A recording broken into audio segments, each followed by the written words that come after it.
नको मी दिवसातून 2 वेळा 3 वेळा कपडे बदलणारे नेते असते तसे. आणि ही म्हणजे एकदम कृष्णाजी म्हणजे बाकी काय लागलेलंच नव्हतं. मी त्यांच्यावर ते पण केलं. आमची दोस्ती जुनी आहे.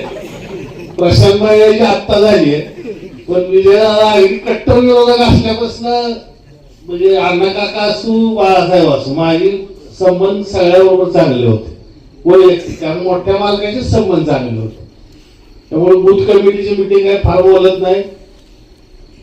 तुम्ही सांगितलं सगळ्यांनी की बाबा तुम्ही दिल तो उमेदवार, तर आम्ही उमेदवार देणार नाही. आधी तुम्हाला पहिल्यांदा सांगतो, उमेदवार हा तुम्ही निवडायचा.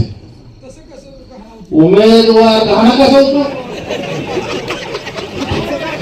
असा कसा घाणा होतो,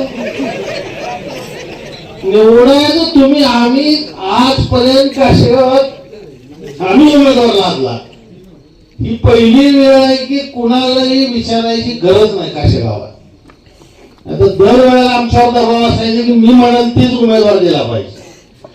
मोकळ्या श्वासाची पहिली निवडणूक आहे काशेगावला, एवढं लक्षात घ्या. त्यामुळे मोकळा श्वास घ्या. नेते मंडळीचा दबाव नाही. ही समोर बसलेली जर मंडळी एकत्र असतील सगळी आणि ह्यांनी जर उमेदवार ठरवले तर निश्चित तुम्ही म्हणाल तसं 1000-2000 जर लीड मिळाल्याशिवाय त्यांनी एकत्र मनाने राहिलं पाहिजे. नाही, ज्याला राहायचं नाही त्यांनी आधीच सांगायचं. मनापासून जर ही लोक राहिली तर काशेगावचं चित्र याचा वेगळं दिसणार आहे. भोसले साहेब म्हणलं तसं कायम काशेगाव आलं की माग. पण गेले जे 85 पासून मी निवडणूक बघतोय साधारण 2004 पर्यंत, तर भोसकरकम मागा असायचं.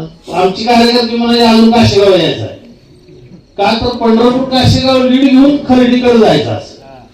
त्यामुळे कधीच मागं पडलो नाही. हा कमीपणा काशेगावकरांनी पुसला गेला पाहिजे. पांडुरंग परिवार म्हणून सगळ्यांनी काम करावं. भोसले साहेब जसं म्हणले पांडुरंग परिवार, जात पात धर्म कुठलं पंढरपूरचं इलेक्शन कसं जिंकलं ते मला माहित आहे. इमोशनल म्हणजे भावनिक आणि जातीवाद करून निवडणुका जिंकायच्या. काय बाकी योगदान काय. एवढं मोठं गाव आहे. माझ्या कारखान्याचं तुम्हाला सांगतो किती टर्नओव्हर असेल, 250-300 कोटी. काशेगावला टर्नओव्हर 500 कोटीची द्राक्ष विकली जातात. एवढं मोठं गाव आहे. आज 10 कोटी मिळाले, 5 कोटी मिळाले, पाणी ओतलं, अमुक केलं. मला तर वाटतं हे कामच आपल्याला नको आहे. ताट मागण्यानं पैसे मिळवायचं द्राक्ष बागायतदाराकडे शिकलं पाहिजे. म्हणजे मी आता 1 वर्ष 1.5 वर्ष झालं द्राक्षाच्या बाबतीत काम करतोय. तुम्हाला सगळ्याला माहित असेल किंवा नसेल, कारण ह्या कलर व्हरायटी आणल्या आहेत. त्या आपल्याला पारंपरिक व्हरायट्या सोडून त्या कलर व्हरायट्याकडे गेल्याशिवाय आपण जिवंत राहणार नाही. कारण नाशिक जिल्हा जवळजवळ 70 ते 80% मी 2 दिवसापूर्वी 4 दिवसाचा दौरा करून आलोय काशेगाव नाशिकला. 70 ते 80% बागा फेल आहे. पण ती रडत नाहीत लोक. असलं काय भानगड नाही करावं लागत त्याला. पण त्यांनी कलर व्हरायट्या आणल्या, पेटेंटेड व्हरायट्या आणल्या. आपल्याला सुद्धा त्या आणाव्या लागतात. आणि ह्या व्हरायट्या तर लावल्याच पाहिजे. पण कोणतरी मग अशी म्हणलं की आमच्या गावाला व्यापारीच येत नाही, रस्ता नाही तुझ्या शेताला. मग अशी पहिल्यांदा बघते कोण. ही वस्तुस्थिती आहे. म्हणजे पायाभूत सुविधा तुम्हाला आमच्याकडे काय अपेक्षित आहे. रस्ता, पाणी, लाईट. हा, तुमचं मारामारी बांधायला भांडण मिटवायला जागेवर माणसं आहेत तुमच्याकडं स्थानिक. हा, मी तर म्हणतो त्याच्याकडे लक्षच दिलं नाही पाहिजे. मुख्य तुमच्याची पायाभूत सुविधा आहे कॅनलचं पाणी, लाईट आणि रस्ते. आणि हे द्यायसाठी आम्ही सक्षम आहोत. आपल्याकडे राज्य शासन आहे, केंद्र शासन आहे, एवढी मोठी सत्ता आहे. मुख्यमंत्र्यांचा विश्वास आपल्यावर आहे, प्रशांत मालकावर विश्वास आहे, समाधान दादावर आहे. त्यामुळं विजयाला तुम्ही असं द्रोण बिल मागू नका. पत्रावळी तुम्हाला देतो, द्रोण आम्हाला द्या तुम्ही. हा, त्यामुळे द्रोण आणि पत्रावळी आता ताटातलं वाटीतलं हे धरा. हा,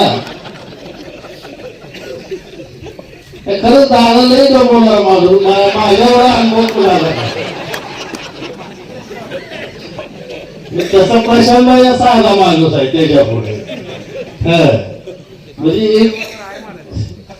म्हणजे आहे.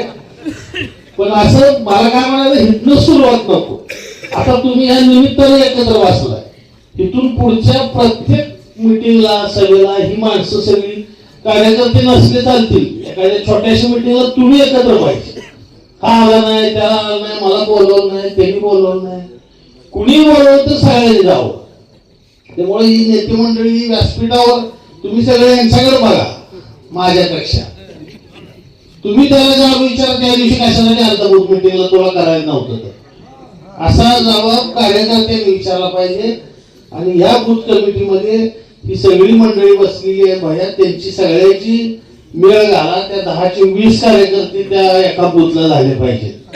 म्हणजे 250 ते 500 करा तर हे बूथ कमिटी सुरळीत चालतील पुढं. त्यामुळं तुम्ही बूथ कमिटीची मिटिंग ठेवली, आम्हाला अचानक बोलवलं, काय मला विषय माहित नव्हता. पण इथं आल्यावर कळला. कोणावर टीका करणार नाही मी, कारण अजून बरेच दिवस आहेत पुढं. पण मोकळ्या श्वासाची निवडणूक पहिली आहे काशेगावची, एवढं लक्षात ठेवा. कारण आमचा कुठलाही दावा राहणार नाही. प्रशांत मालकांनी काळाची पावलं मागं ओळखली होती 2004ला, तिसऱ्या आघाडीला बळ दिलं होतं. पण मोठ्या मालकाच्या दबावामुळे ते परत थांबत गेलं. आणि त्याला बऱ्यापैकी मी पण जबाबदार आहे मध्यस्थी करायला. त्यामुळं ही चुका होत असते ज्या त्या वेळेला झालेल्या आहे. त्यामुळं असं होत नसतंय. लोणी खाल्ले तरी गाल आत गेले, दाल पडले, कशा लोणी खातो. तेव्हा असं लोणी खाऊन मोठं होत नसतंय. तुम्हाला जनमानसामध्ये जर किंमत मिळायची असेल, सामान्य माणसाला कळतं तुम्ही काय केले, कोणाला सांगावं लागत नाही. त्यामुळं तुम्ही कुणावर टीका करण्यापेक्षा आपण कसं सक्षम होऊ. आणि ही गाव तुमचं फळबागेचं आहे, द्राक्षाचं आहे, आणि ही सगळं अक्कल असणारच नेता तुम्हाला पाहिजे. त्यामुळं या पांडुरंगार परिवाराला सगळ्यांनी मिळून साथ द्यावी अशी विनंती करतो. आम्हाला सगळ्याला बोलवलं त्याबद्दल संयोजक प्रशांत भाई, स्थानिक विजयदादा सगळ्याला आभार मानतो. जय हिंद, जय महाराष्ट्र.